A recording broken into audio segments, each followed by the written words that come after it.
Souvent, il vous arrive des situations difficiles et Togo Cellulaire apporte toujours des solutions qui vous rendent la vie plus belle.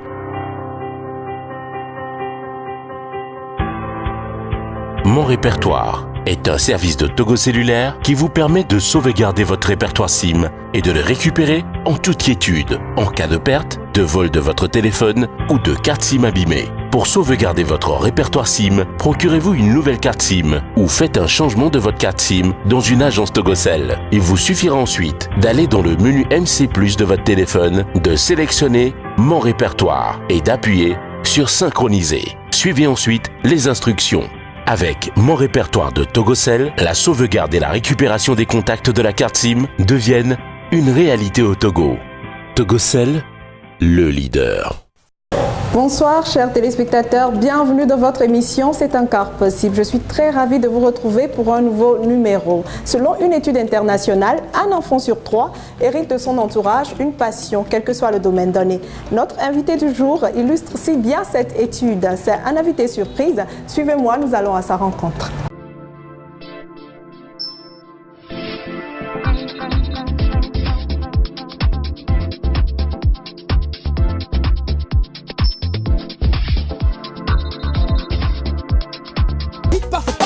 Mais faut que ça passe, couche comme un tic-tac, écoute bien mon clic-clac, ça c'est mon hit, t'étais dans un cul-de-sac. Mais si ça te suffit pas, please rendre le style, n'hésite pas, faut pas que ça casse, mais faut que ça passe. Alors chers téléspectateurs, vous êtes bien sûr dans votre émission C'est encore possible et je reçois pour vous aujourd'hui Mr Couronès. Bonsoir Mr Couronès.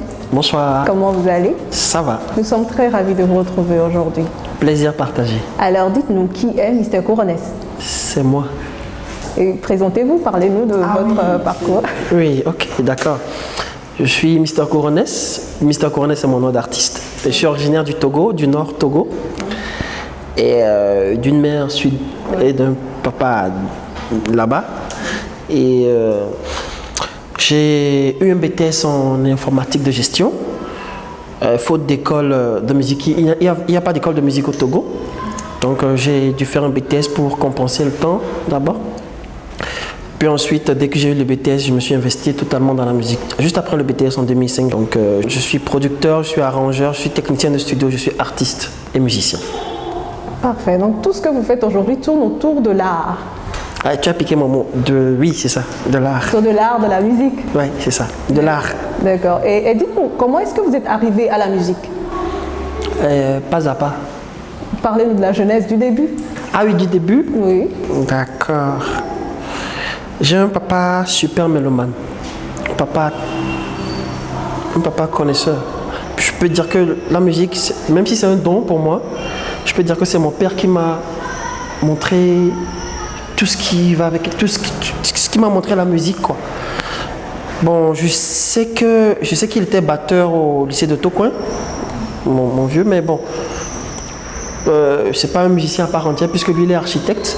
Donc moi tout petit déjà j'avais plein d'influences. Il avait des vinyles et de presque tous les genres musicaux qui pouvaient exister.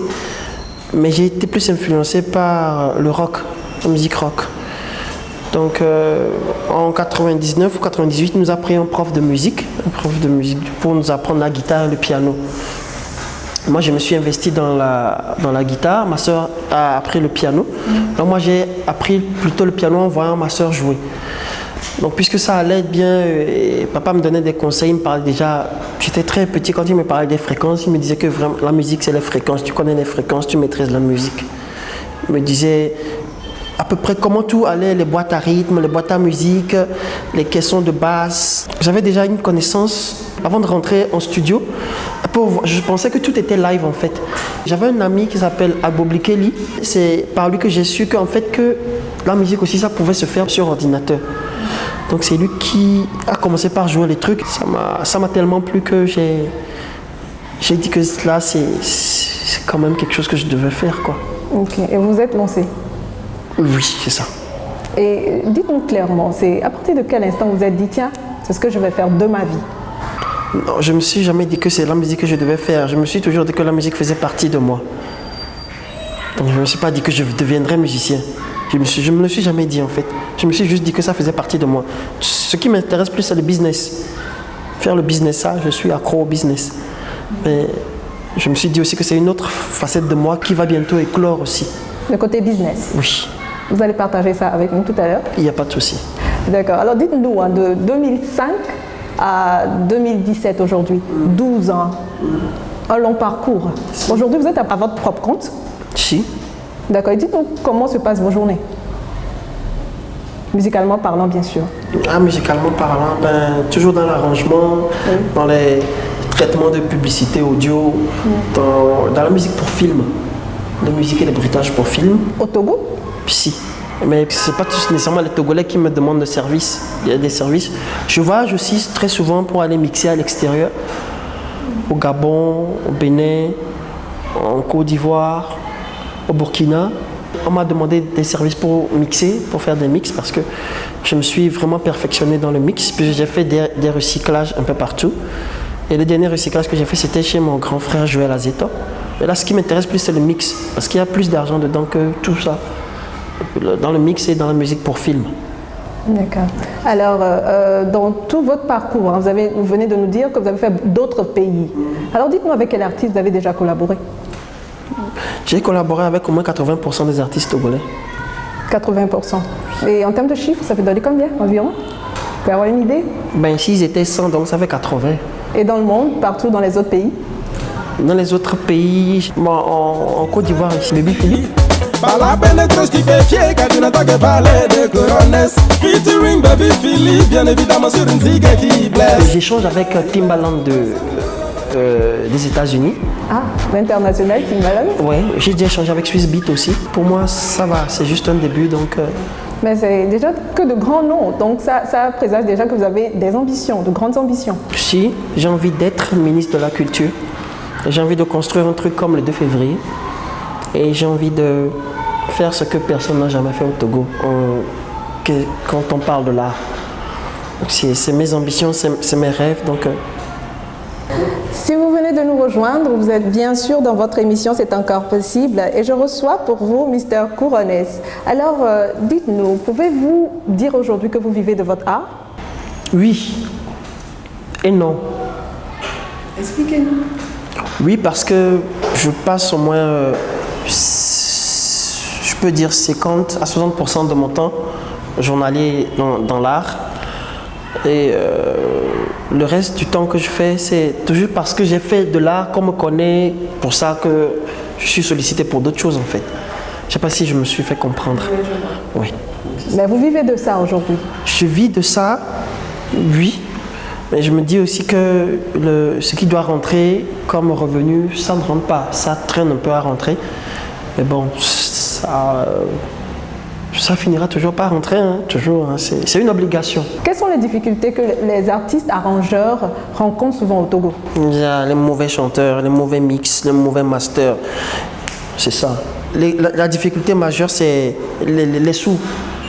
Ça réside beaucoup plus au niveau de vos clients qui ne paient pas bien. Qui n'arrivent pas à payer en fait. Pas qui ne paient pas bien, qui n'arrivent pas à payer. Donc pour vous, ça dépend du niveau de vie peut-être? Possible, ça dépend du niveau de vie.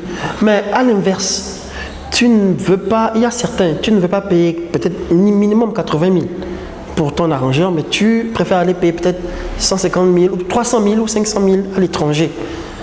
Oui, bon. Nous aussi, on a envie qu'on nous paye 500 000. C'est pourquoi on préfère aussi travailler avec les étrangers, tu vois, non? Donc c'est une question de valorisation. Ils ne valorisent pas les artistes arrangeurs togolais. Oui, il y a beaucoup qui ne maîtrisent pas encore l'arrangement. Tu vois, non? Donc le travail n'est pas encore ça, quoi. C'est pas encore ça. À l'inverse de... Bon, moi, par exemple, je viens de dire, je suis perfectionniste. Si ce n'est pas bon, ça ne sort pas. Donc, je suis très influencé. Puis, j'aime demander à d'autres personnes d'écouter avec moi, de me dire là où ça ne va pas et j'arrange. Donc vos difficultés sont de deux ordres, hein, d'ordre financier d'abord et également le problème de revalorisation de ce que vous faites au Togo.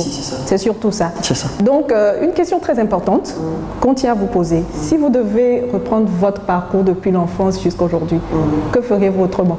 Je naîtrai aux États-Unis et je reviendrai au Togo pour faire de la musique. Ce que les Américains font de leur musique. La musique, c'est une industrie. Les gens n'ont jamais compris ça au Togo. Et je peux dire que les Gabonais, ils sont peut-être moins de 3 millions, mais ils vivent plus de leur art musical que le Togolais. Je ne sais pas si je me fais comprendre. Pour moi, ce n'est pas trop une question de population. La population n'est pas nombreuse. C'est vrai, à certains niveaux, il y a ça. Oui. Mais tant que c'est bon, tu peux exporter ta musique et vivre internationalement de ta musique, quoi. C'est ça. Alors, comme à l'accoutumée, nous avons tendu le micro à l'entourage de notre invité du jour. Ils vont témoigner tout de suite. Gardez l'écoute.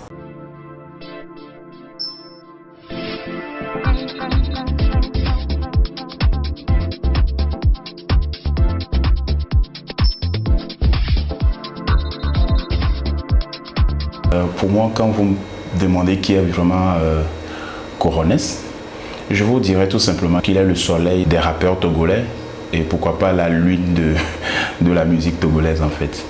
Pourquoi est-ce que j'ai dit ça? Parce que c'est quelqu'un qui n'est jamais d'accord à ce que la musique togolaise soit vue en arrière-plan. C'est pourquoi moi personnellement je l'aime, je le kiffe, j'aime ses sons. C'est parce que c'est quelqu'un qui est rigoureux. Il a beaucoup de sons qu'il n'accepte pas sortir parce que pour lui il trouve que ça ne donne pas ce qu'il veut.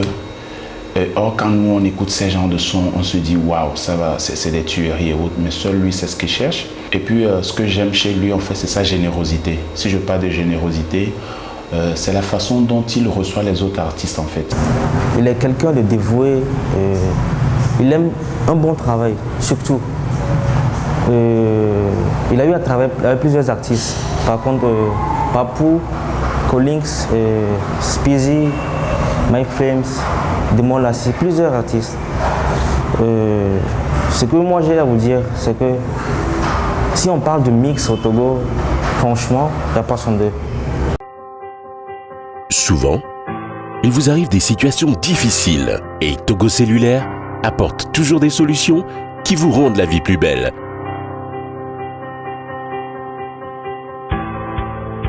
Mon répertoire est un service de Togo Cellulaire qui vous permet de sauvegarder votre répertoire SIM et de le récupérer en toute quiétude en cas de perte, de vol de votre téléphone ou de carte SIM abîmée. Pour sauvegarder votre répertoire SIM, procurez-vous une nouvelle carte SIM ou faites un changement de votre carte SIM dans une agence Togocel. Il vous suffira ensuite d'aller dans le menu MC+ de votre téléphone, de sélectionner Mon répertoire et d'appuyer sur Synchroniser. Suivez ensuite les instructions. Avec Mon répertoire de Togocel, la sauvegarde et la récupération des contacts de la carte SIM deviennent une réalité au Togo. Togocel, le leader. Retour sur ce plateau et avant qu'on ne finisse, je tiens toujours à ce que mes invités passent un message clair aux jeunes qui nous suivent. Donc pour tous ces jeunes entrepreneurs qui aimeraient évoluer dans le domaine dans lequel vous êtes aujourd'hui, j'aimerais que vous regardiez notre caméra et que vous passiez un message clair. Bon, un conseil à tous les jeunes qui veulent entreprendre, c'est de ne jamais abandonner leurs rêves. D'avoir la foi, la conviction, de savoir que vous êtes né pour faire ça, que vous pouvez le faire. D'être très sérieux dans votre vocation. Parce que même si vous avez le don pour cirer les chaussures, et c'est un don que Dieu vous a donné, c'est parce que Dieu ou la nature sait qu'avec ce don, vous pouvez être milliardaire.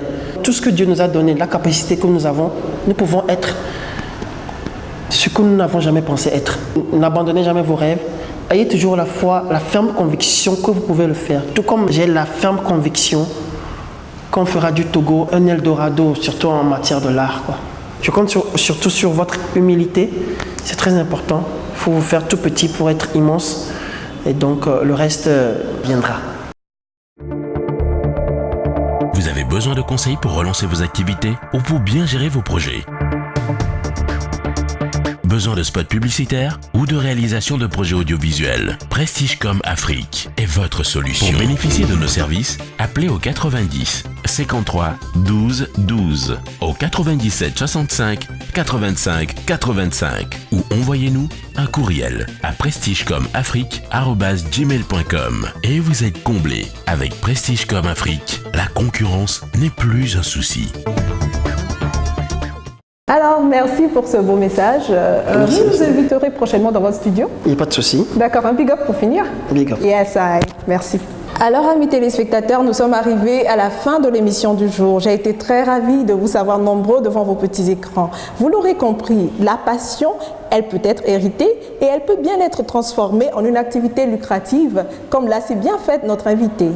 Identifiez votre passion et lancez-vous. Vous souhaitez participer à cette émission? Appelez-nous au 90 53 12 12. Je vous retrouve la semaine prochaine. Je m'appelle Rhoda Azou. C'est encore possible.